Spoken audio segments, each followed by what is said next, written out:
Halo teman-teman semua, di video kali ini saya akan berbagi dan juga menjawab sebuah pertanyaan menarik ini ya, yaitu kenapa sih Mas Didik subscriber kami tidak juga bertambah? Maka teman-teman tonton aja video ini, saya akan membedah bagaimana caranya agar subscriber teman-teman sekalian bisa bertambah dan menjadi target teman-teman sekalian, yaitu 1000 subscriber dan juga 4000 jam tayang. Seperti apa videonya? Tonton aja video ini sampai selesai.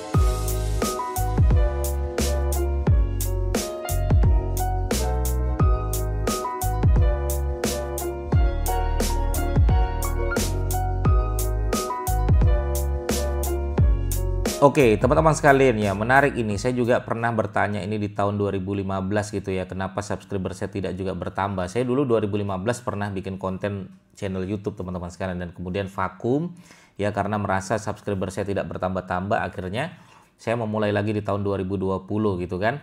Nah, kemudian saya cek juga di bulan pertama kenapa ya nggak bertambah-tambah. Akhirnya saya menemukan jawabannya teman-teman sekalian, dan ini sering banget saya sampaikan di seminar-seminar. Mudah-mudahan teman-teman sekalian nanti bisa menemukan jawaban dari yang saya sampaikan ini ya. Mohon dicatat dan tonton video ini sampai selesai.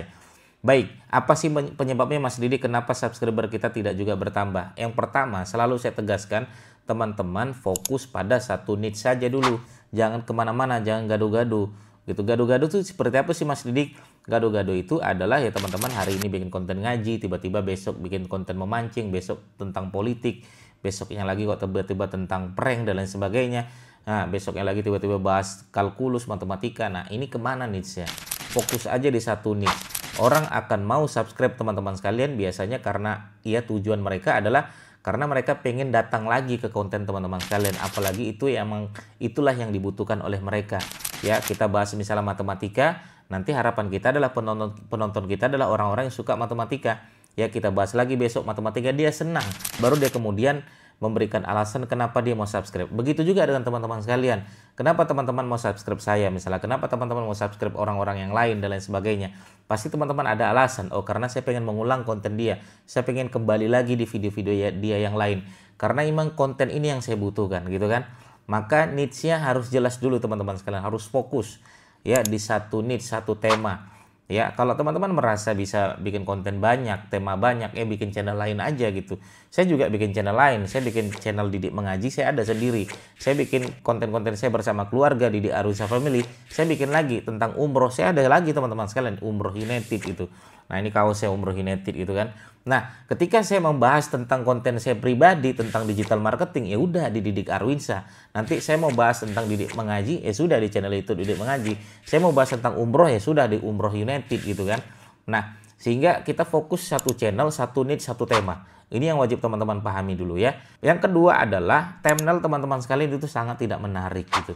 Nah, thumbnail yang menarik itu seperti apa Mas Didik? Thumbnail itu harapan saya adalah ya yang bisa mengajak orang untuk lihat dulu yang pertama.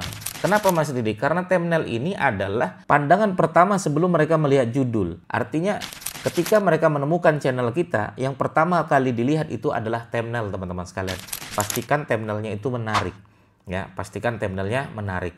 Ya, thumbnail menarik itu seperti apa Mas Didik? Biasanya saya tanya ya sama ChatGPT tentang thumbnail apa yang harus saya sampaikan. Kasih ide saya untuk menemukan thumbnail. Nanti ChatGPT teman-teman sekalian akan memberikan ide-ide tuh. Biasanya problem solusi dan lain sebagainya. Ya, atau misalnya contoh ya, saya misalnya gagal monetisasi. Nanti thumbnailnya sudah gagal monetisasi, ada tanda X ya. Kemudian tanda panah dan lain sebagainya. Pokoknya ada visualisasinya. Oke, itu thumbnailnya pastikan benar-benar menarik teman-teman sekalian. Teman-teman bisa lihat aja siapa konten yang satu niche dengan teman-teman sekalian kok rame itu apa. Nah, bisa dilihat thumbnailnya. Berarti algoritma membaca dari situ. Ya, saya membahas tentang YouTube kok orang-orang rame-rame ya. Kita lihatlah thumbnail, oh begini pola dia membuat thumbnail. Sudah kita ikutin pola mainnya teman-teman sekalian. Itu thumbnail ya teman-teman sekalian ya. Nah, yang ketiga kurang adanya call to action. Ya, sesekali teman-teman sekalian, bagi teman-teman yang mau bertanya silahkan langsung aja bertanya di kolom komentar kami. Bagi teman-teman yang belum subscribe silahkan klik tombol subscribe-nya, like dan komen dan lain sebagainya. Sampaikan itu juga call to action. Itu boleh teman-teman sekalian, yang nggak boleh itu teman-teman ada ajakan sub for sub, saling subscribe. Tapi kalau sekedar ya teman-teman call to action di awal boleh. Misalnya teman-teman sebelum mulai teman-teman sampaikan, sebelum kita mulai silahkan klik tombol subscribe-nya karena saya akan memberikan iPhone misalnya contoh, saya akan memberikan video-video lebih menarik di video-video berikutnya. tonton aja video ini dan jangan lupa klik tombol subscribe-nya ya guys. Saya hitung sampai 5. 1, 2, 3, 4, 5. Itu call to action ajakan boleh nggak Mas Didik? Boleh teman-teman sekalian. Nggak ada masalah. Itu anak saya ya, terutama generasi Gen Z ya, kemudian Gen Alpha dan lain sebagainya. Mereka itu senang banget tuh mereka kalau ada ajakan-ajakan subscribe, makanya mereka subscribe. Bahkan berdasarkan data penelitian ya, orang ketika ada ajakan ya akan lebih ya menerima apa yang diajak tersebut. Misalnya dia suruh, yuk klik tombol like-nya, yuk share ke teman-temanmu. Nah, kadang kita karena ada ajakan tersebut makanya kita mau nge-share teman-teman sekalian.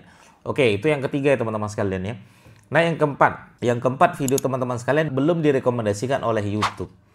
Nah, maka teman-teman sekalian gimana caranya biar supaya masuk di rekomendasi ini Mas Didik? 3 saya tekankan biar supaya teman-teman bisa masuk di rekomendasi YouTube.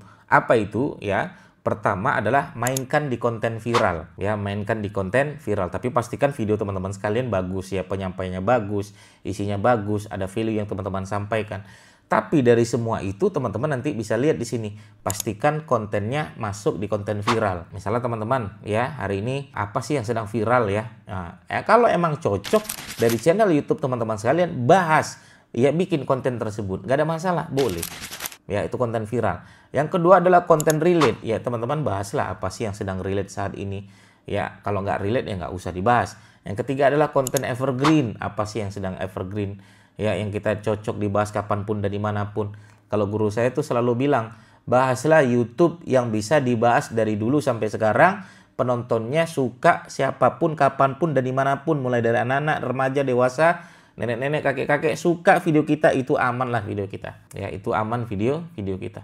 Nah, kita tidak direkomendasikan tuh oleh YouTube karena tidak melakukan 3 hal itu. Itu yang keempat. Yang kelima, engagement-nya rendah. Makanya kenapa subscriber kita tidak bertambah juga, engagement kita rendah. Nah, engagement rendah itu penyebabnya apa Mas Didik? Tidak ada value yang kita sampaikan. Tidak ada isinya. Gitu kalau menurut saya gitu kan. Ya, atau teman-teman tidak ada ajakan dan lain sebagainya. Ya, kalau orang suka dengan channel YouTube teman-teman sekalian, pasti mereka mau like, mau komen. Ya, pastikan teman-teman memberikan edukasi yang baik. Rumusnya sebenarnya 3M teman-teman bisa mainkan. Apa itu? M yang pertama adalah menghibur. Ya, bikin konten-konten menghibur. Kalau nggak mampu, M yang kedua adalah mengedukasi. Teman-teman bisa memberikan konten-konten yang mengedukasi. Tutorial, cara, tips, manfaat adalah. Yang ketiga adalah menginspirasi. Teman-teman bisa cerita masa kecil seperti apa yang bisa menginspirasi. Atau undang orang-orang yang sudah pernah sukses, yang sudah melangkah, ya melalang buana kemana-mana.